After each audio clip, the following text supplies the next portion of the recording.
The very fabric of their reality shimmered, then dissolved, replaced by a dizzying kaleidoscope of non-Euclidean angles and hues that defied earthly description.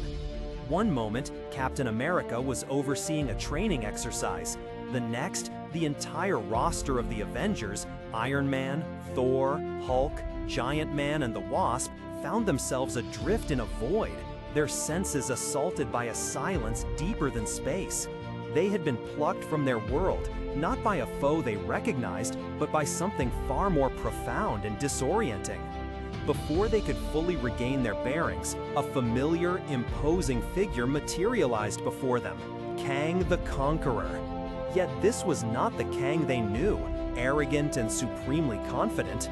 There was a desperation in his eyes, a barely concealed tremor in his voice that spoke of a true and profound fear. He was a man, or rather a being, on the brink, his vast technological prowess useless against the immutable forces he now faced. Kang spoke, his words echoing in the void, a strange blend of plea and command. He told them of Ravonna, his beloved, trapped in a state of suspended animation, her life force slowly draining away. Her fate, he revealed, was tied to a cosmic bargain, a deal struck with an entity beyond their comprehension. This entity, he explained, was one of the elders of the universe, an ancient being known only as the Grandmaster, whose very existence was defined by an insatiable, almost childlike obsession with games. The Grandmaster.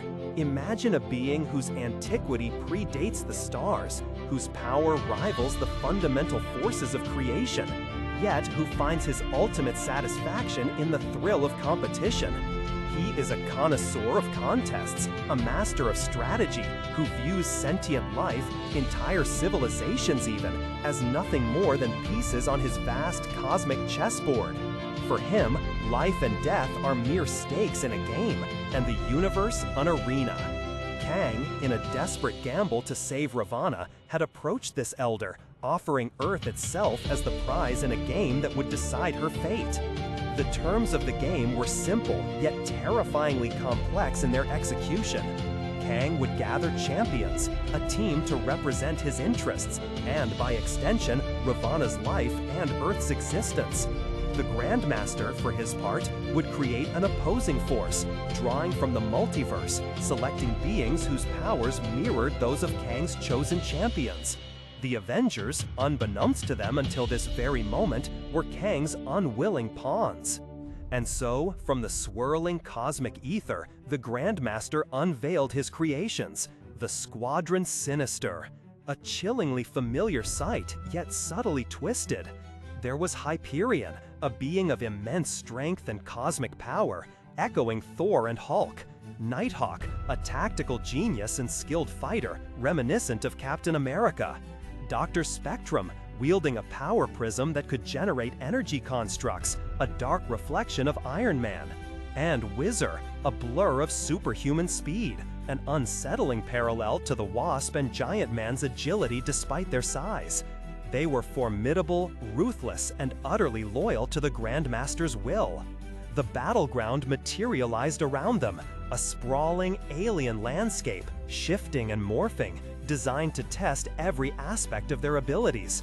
No mere physical confrontation, this was a contest of strategy, willpower, and endurance, all orchestrated by the Grandmaster, who watched from his celestial throne, his ancient eyes alight with anticipation.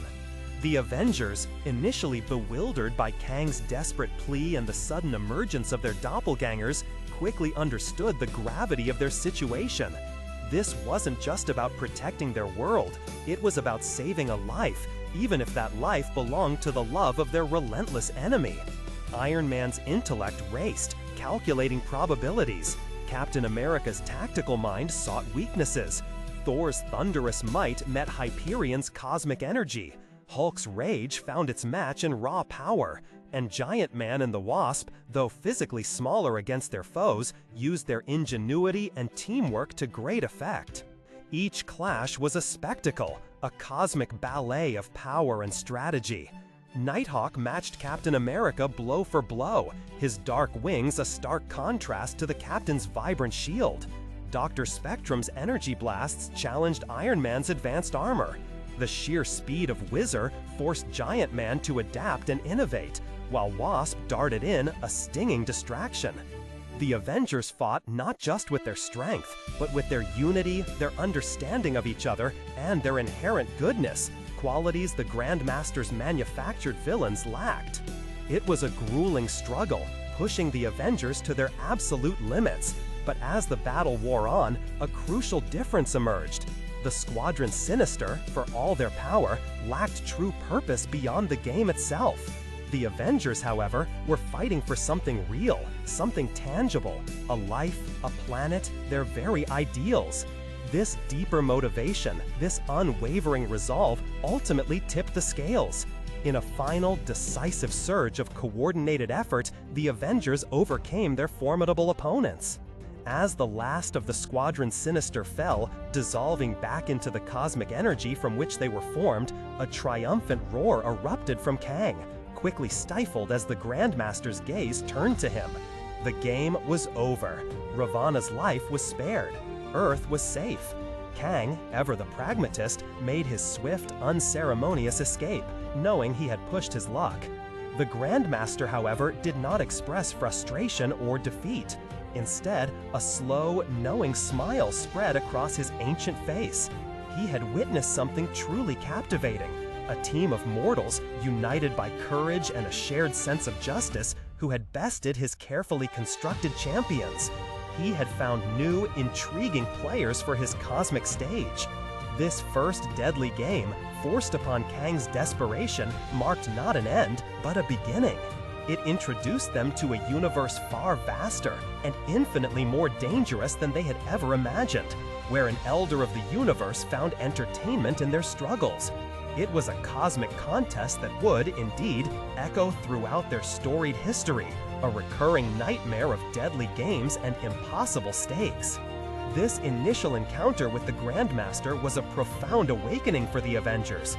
It showed them that even their most familiar adversaries could lead them to challenges beyond time and space, revealing the cosmic tapestry of existence and their unique, often unwilling role within it.